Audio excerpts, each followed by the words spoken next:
So in today's video, I'm going to go over my everyday tech that I use as a student to stay focused and productive. First device I love the most is my Kindle Scribe. This thing's replaced all my notebooks that I used to use for commonplace notebooks for core ideas like philosophy, videos, my own personal life, my journals, and also it has all my books on it. And I can annotate over the books and make sticky notes and stuff like that. And it's everything I need in one place, and it really just simplifies my life when I want to focus and think deeply. The second device I use all the time is my iPad, the 13-inch with a Magic Keyboard and an Apple Pencil. I use this to replace my computer when I'm on the go and I'm traveling. There's a couple advantages of using an iPad over a MacBook for studying.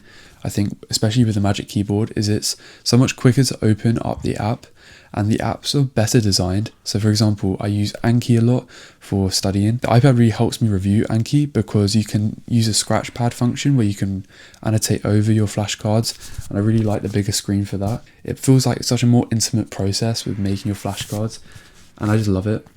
There's another app that I use all the time, which is Freeform on the iPad, which is so useful for when it comes to using the infinite canvas, and it helps for me to break down really complex ideas within engineering, my engineering degree, and make them a lot more simpler.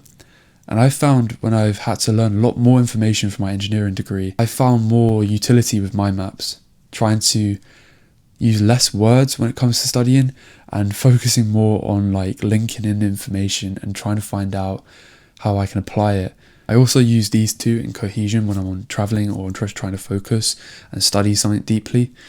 And then my big boy MacBook over here, I've got a 14-inch M3 MacBook Pro. The reason why I've got this is because I use it to video edit for these. I do music production, so I use Logic Pro.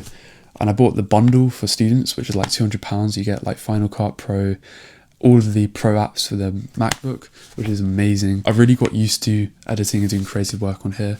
Plus, when I'm trying to do some deep work and really focused work, I use both of these together. And my iPad isn't a complete replacement for my MacBook because I like using them both together.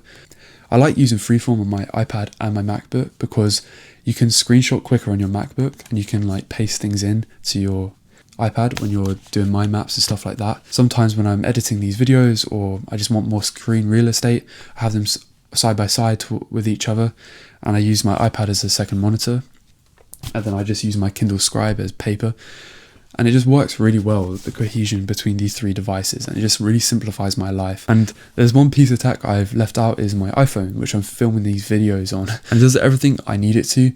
I love the quality coming out of the iPhone compared to different cameras I've used, and because it's the most simple way to make these videos for you guys. When I'm going abroad or I'm out and about, I just take my iPhone and it does everything I need it to for pictures, and I listen to a lot of my audiobooks on it using my AirPods, and that's my main form of reading.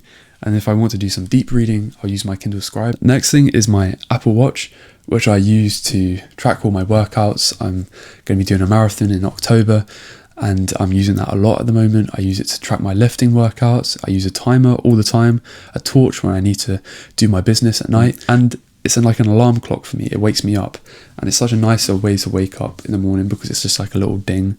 And I didn't realize the peace of mind and the value of being in the Apple ecosystem. I'm so grateful for it because it really simplifies my life. And for me, I'm lucky because I can use both, and I think they work really well together. And I wouldn't want to replace my iPad with my MacBook. I've got a lot of friends at university who just use an iPad, don't have a MacBook or a computer, and then they just use the university computers. And when you get a job after university, you can use the laptops that your company will give you. And for students, if I was going to recommend one device out of these three, I would recommend an iPad, especially the ones that have come out recently, the M4 iPad Pros. I don't want to upgrade because I've got this and it does everything I need. If you haven't got an iPad, I really recommend them because it could be your all-in-one device. It could replace your MacBook because they brought out things like Final Cut Pro, and I think you'll be able to code in it for the future after Apple sorts out the UI with it. But generally, I could see myself in the future just using an iPad. But saying that, I have all three and they work well together, and I don't want to sacrifice my MacBook for my iPad. I don't want to video edit or code on my iPad. I just want to do focused work on my iPad. And I found a way that works for me. So if you have any questions, leave it in the comments, and I'll see you in the next one. Peace.